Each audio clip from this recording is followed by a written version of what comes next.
Hello बच्चों, आज हम अपने इस लेक्चर में अल्कोहल और फिनॉल की फिज़िकल प्रॉपर्टी के बारे में बात करेंगे। किस प्रॉपर्टी के बारे में बात करेंगे?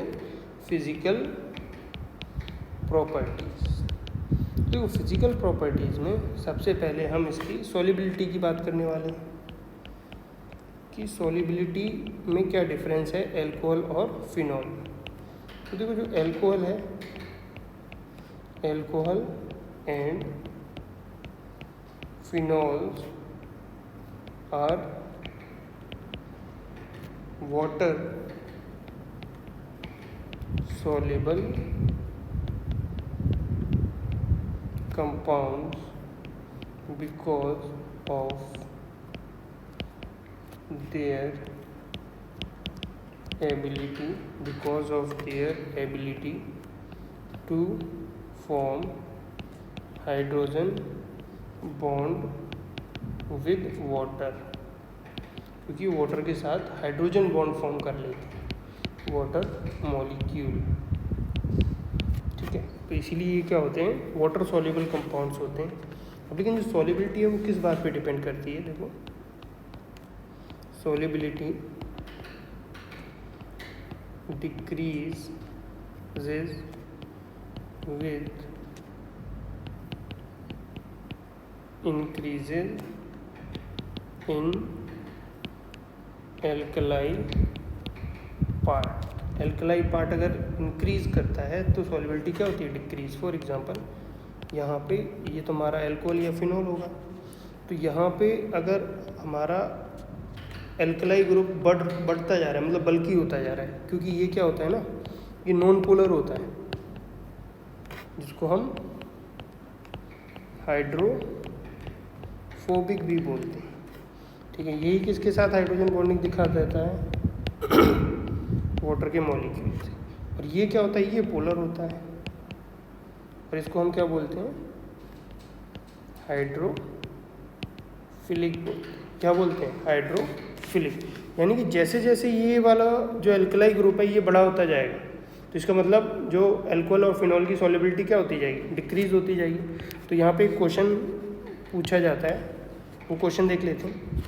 मतलब अरेंज करना है आपको।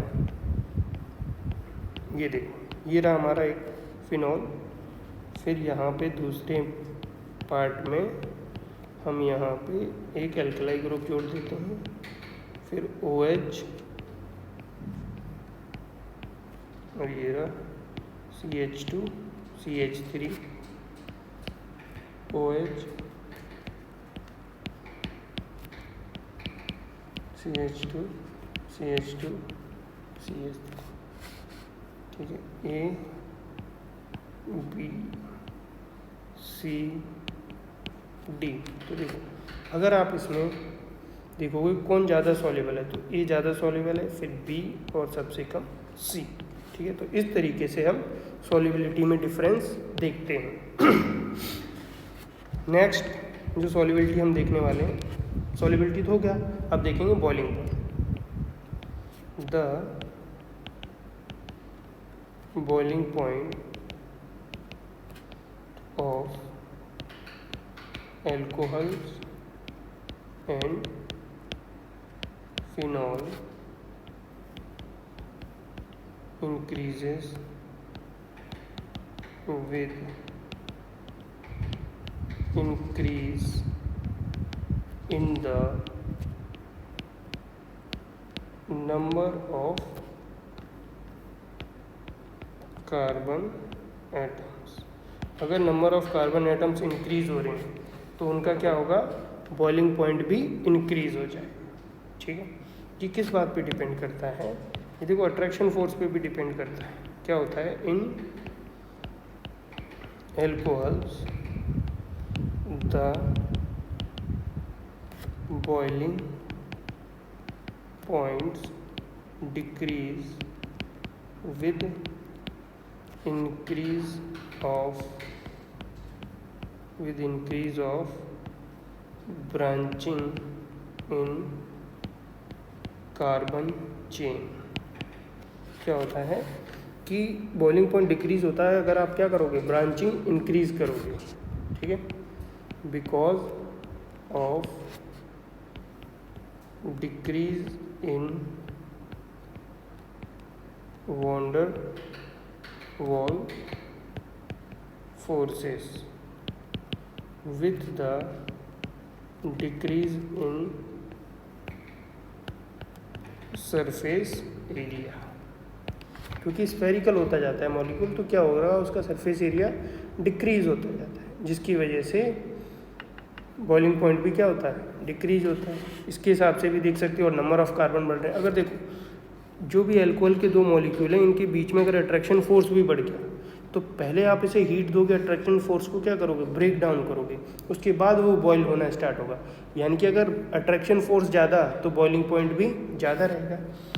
तो यहाँ से हमें एक चीज़ और समझ में आई कि बॉइलिंग पॉइंट डायरेक्टली प्रोपोर्शनल है किसके, inter molecular force of attraction के भी क्या है, डायरेक्टली प्रोपोर्शनल है।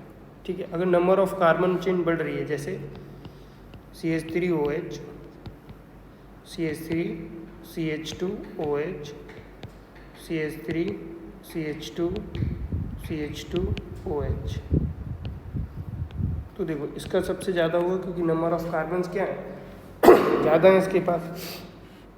एक ब्रांचिंग वाला भी देख लेते हैं, CH3 CH2 CH2 CH2OH, एक एग्जांपल ये है। नेक्स्ट CH3 CH CH2OH, और यहाँ पे CH3। एक एग्जांपल यहाँ पे सेट करते हैं, CH3OH CH3, ये CH3। तो इसमें देखो सबसे ज़्यादा ब्रांचिंग इसमें, तो इसका बॉइलिंग पॉइंट कम होगा, अदर का सबसे ज़्यादा होगा। ठीक है। तो देखो ये जो बॉइलिंग पॉइंट वाला पॉइंट है, ये किस किस बात पे मैटर करता है कि भाई अगर हाइड्रोजन बॉन्डिंग हो रही है तो उसका सबसे ज़्यादा, अगर डीपी डाइपोल डाइपोल फोर्स है, जिसे हम डीपी बोलते हैं, तो उसका ज़्यादा। सबसे कम किसका होता है, लंदन फोर्सेस। तो ये स्ट्रेंथ है इंटरमोलिकुलर फोर्स के हिसाब से। तो देखें सबसे अच्छी हाइड्रोजन बॉन्डिंग होती है कार्बोक्सिलिक एसिड में, तो इसका बॉइलिंग पॉइंट सबसे ज़्यादा। उसके बाद एल्कोहल का, उसके बाद एल्कलाइन हैलाइड्स, उसके बाद नॉर्मल हाइड्रोकार्बन का। ये किसका ऑर्डर है, बॉइलिंग पॉइंट। ये हमने किसके बेसिस पे दिया है, ये हमने दिया है बॉइलिंग पॉइंट क्या है, डायरेक्टली प्रोपोर्शनल है इंटरमोलिकुलर फोर्स ऑफ अट्रैक्शन की, उसके बिहाफ पे दिया है। ठीक है। तो यहाँ से हम इस तरीके से चेक कर सकते हैं। जैसे मैंने बताया था, जो कार्बोनिल कार्बन होता है उस पर डीपी फोर्सेस लगते हैं। यानी कि अगर देखो आप, जो ओवरऑल कंक्लूजन क्या है, बॉइलिंग पॉइंट डायरेक्टली प्रोपोर्शनल है नंबर ऑफ कार्बन एटम, फिर डायरेक्टली प्रोपोर्शनल, इन्वर्सली प्रोपोर्शनल है ब्रांचिंग के, और डायरेक्टली प्रोपोर्शनल किसके हैं, intermolecular force of attraction, intermolecular force of attraction. ठीक है। तो यहाँ से आप किसी भी क्वेश्चन का आंसर करने के लिए, अगर बॉइलिंग पॉइंट से रिलेटेड फिजिकल प्रॉपर्टी जो है बॉइलिंग पॉइंट उससे रिलेटेड हो, तो आपको यहाँ से आंसर करना होगा। ठीक है। अब हम थोड़ा एसिडिक नेचर की भी बात कर लेते हैं यहीं पे, कि एसिडिक या एसिडिटी बोल लो, एसिडिटी ऑफ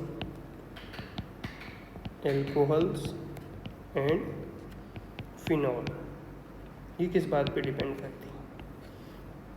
तो देखो जो हमारा alcohols and phenols react with active metals such as sodium,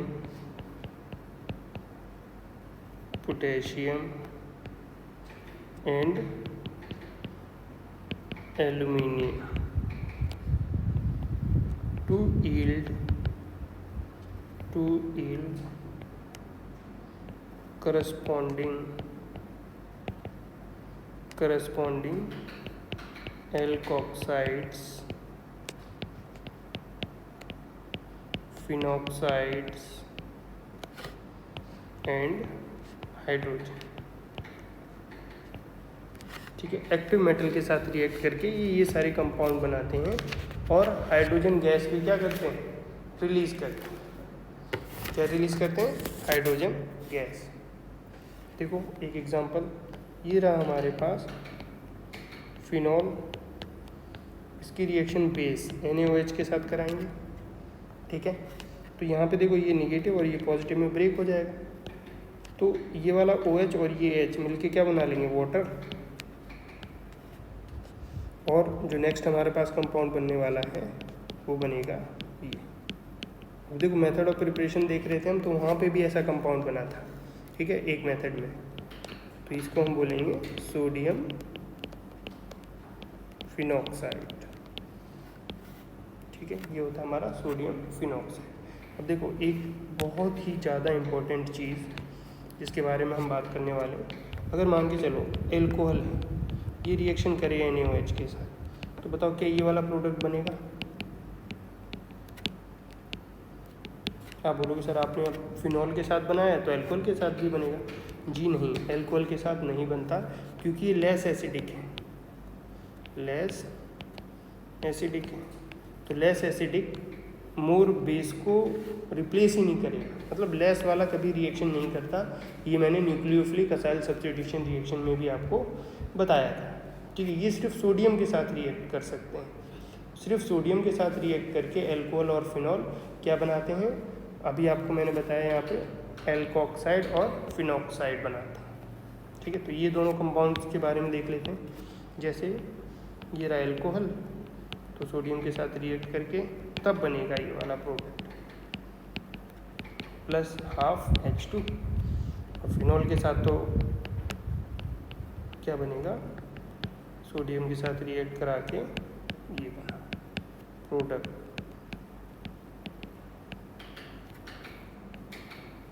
ठीक है। ये सिंगल बॉन्ड है यहाँ पे प्लस हाफ H2, और इसी को हम क्या बोलते हैं, फिनॉक्साइड, सोडियम फिनॉक्साइड, ये प्रोडक्ट फॉर्म।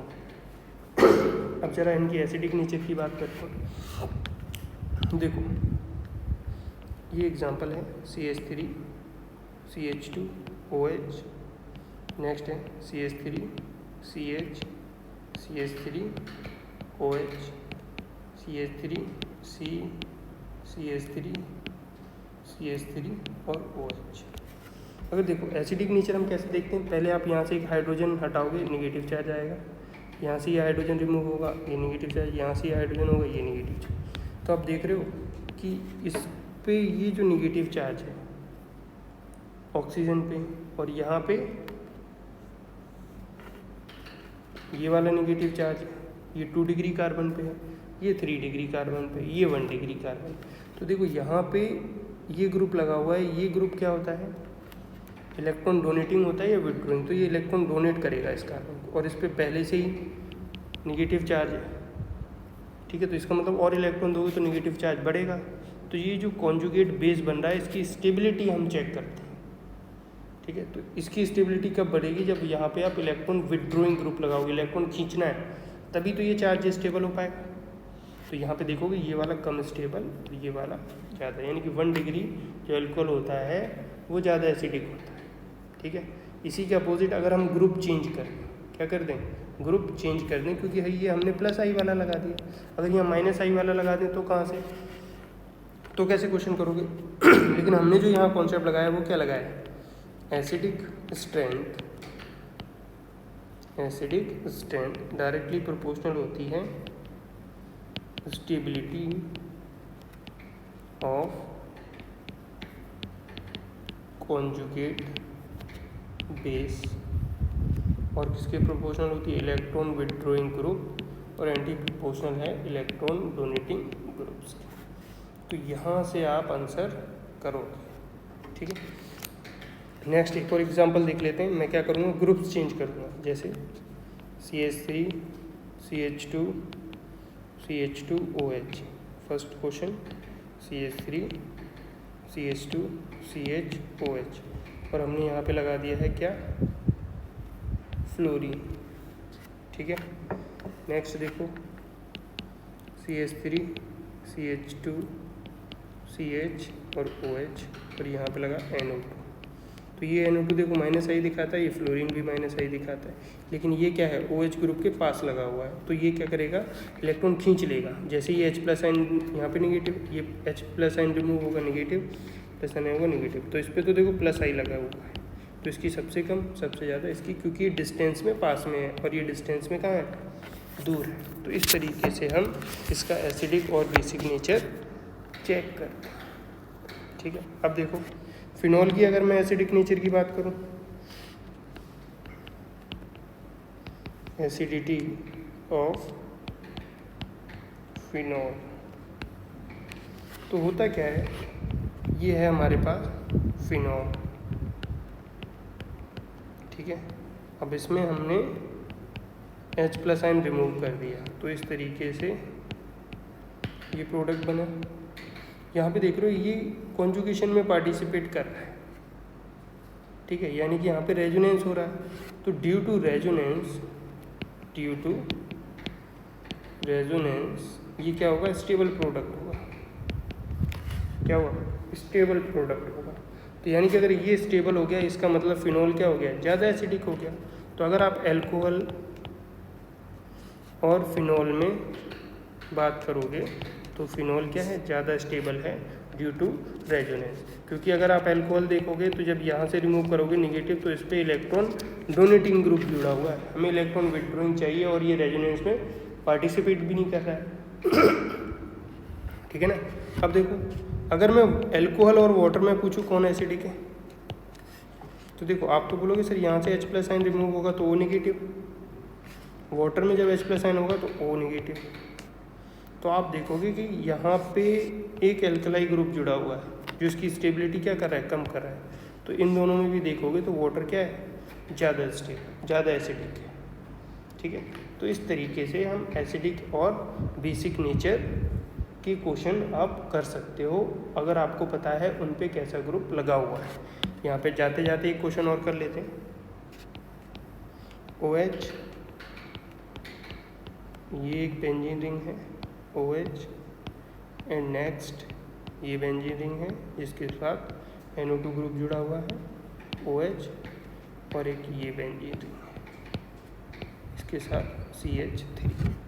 तो अब देखोगे ये -I दिखा रहा है क्योंकि ये H+ आयन रिमूव होकर या नेगेटिव चार्ज, तो इसकी स्टेबिलिटी -I क्या कर देगा, बढ़ा देगा। अगर मैं इसको A, B और C नाम दे दूँ तो B की स्टेबिलिटी एसिडिक नेचर सबसे ज़्यादा। ठीक है, उसके बाद अब देखो C पे तो +I लगा हुआ है, तो अब +I से अच्छा कुछ ना लगा हो उसकी स्टेबिलिटी ज़्यादा होगी, तो A और सबसे कम C का। तो इस तरीके से हम एसिडिक नेचर का जजमेंट करते हैं। ठीक है, अब किसी भी टाइप का क्वेश्चन आए आपको यही रूल फॉलो करने हैं और आप आसानी से क्वेश्चन कर सकते हैं।